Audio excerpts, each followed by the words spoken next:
Greetings, fellow Empyreans. I am Ashtarothi, and I wanted to make you a quick video as kind of an update to things. So, there's two things, mostly. I wanted to update you on the camera, because CCP updated the camera, and I talked about it in a previous video.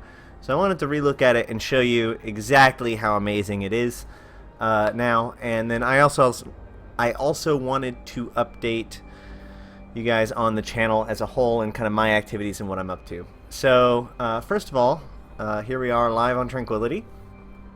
I'm in Castlemon because I just wanted to use a high-sec site. So there's a Serpentis Hideaway. I'll bring it in from over here. A Serpentis Hideaway. So I'm going to warp into the Serpentis Hideaway, and I'm going to show you exactly how cool this camera is. So first of all, I'm going to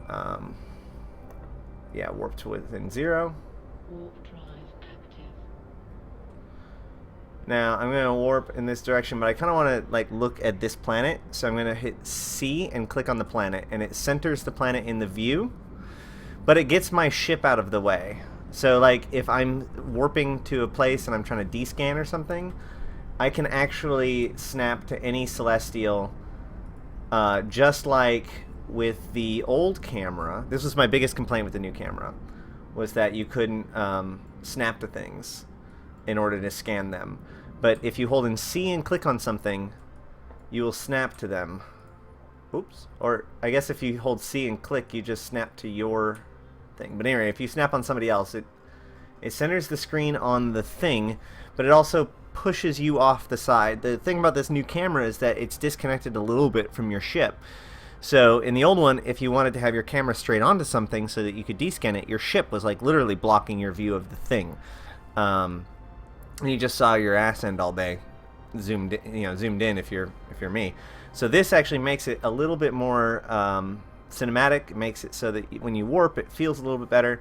The camera has a little bit of weight to it. I know some people have suggested that it's a bit too sluggish. I actually kind of like the weight.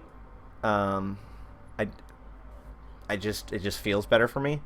And then the only other thing I would note about it is that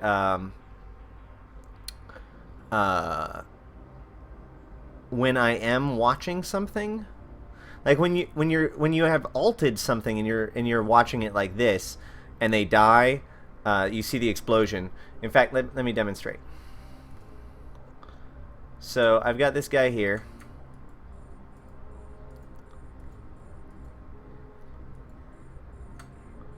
I've got this guy here, and I'm going to shoot him. And I'm watching him. I'm up close on him. And this was a new feature that was put in a couple of patches ago. Let's see. Let's put out some... I think I could probably hit him with a guard. There we go. So he blows up. My camera stays here for a second and then snaps back pretty logically. But if you look at this other guy, if I C-click him and his camera is there and I have my ship off to the side like this, the camera snapback is way faster and kind of more brutal. So that's the only thing I can kind of say bad about it. And there I just previewed the best thing about the new camera, which is the bounded box targeting. Unfortunately, there's only one rat here right now. Let's see if I can bring up a wave of more than one rat. So if you look, okay, great. So there's 3 rats right here. Well, if I control, click, and drag, and then drop it, it'll select everything there, and then I just deselect the wreck, and boom, I have them all selected at the same time. And if you have missions where there's there's different groups within the pocket, and you want to aggro only little groups, using the overview is a pain in the ass. But now you just go like that, and you lock everything. And it also will help you find things like structures and missions that you weren't able to find before because or you have to turn on large collidable object or whatever it was. Sometimes it's difficult. It's a pain to find some of the little doodads. They're like, oh, blow up the narcotics factory, and it's just nowhere on the overview. Anywho, so I just wanted to update about that. So updating about the show itself, I know I said I was going to put out stuff and then promptly didn't. Basically, my real life was it was put up or shut up time, so I decided that putting it up was probably a good idea.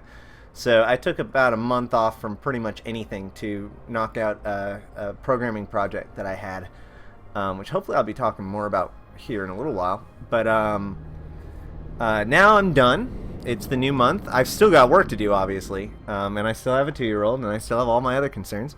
But my wife and I have kind of tried out a new thing where we give each other 2 hours of kind of free time every day from 10 to noon Pacific. And it's specifically focusing on games, especially right now. So we alternate days streaming. So she primarily streams Minecraft, and I primarily stream Eve, and hopefully I'll be able to take some of those highlights and move them over here. I might try the YouTube streaming thing. I've heard it's actually working pretty darn well. Whatever. I've been trying to do a lot of stuff to figure out how I can make content for you guys because, I'm interested in sharing my opinion, and people seem to be interested in what I have to say. So, keep looking for me, and give me any feedback that you have. We are hoping to be recording another Hydrostatic podcast in the next week or two. And I talked to the guys, and we were really, after the New Year's, it was like, well, we've been on break for a little while. At this point, people are saying that we're just pod fading. Should we just do that, or should we, give it a go? And it seems like we want to give it a go. So let's see how that works. But either way, no matter what, I'm not going to shut up unless people tell me to shut up. So,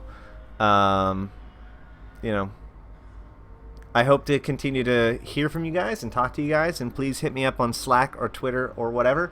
And in the meantime, as always, it's not how many skill points you have, it's what you know.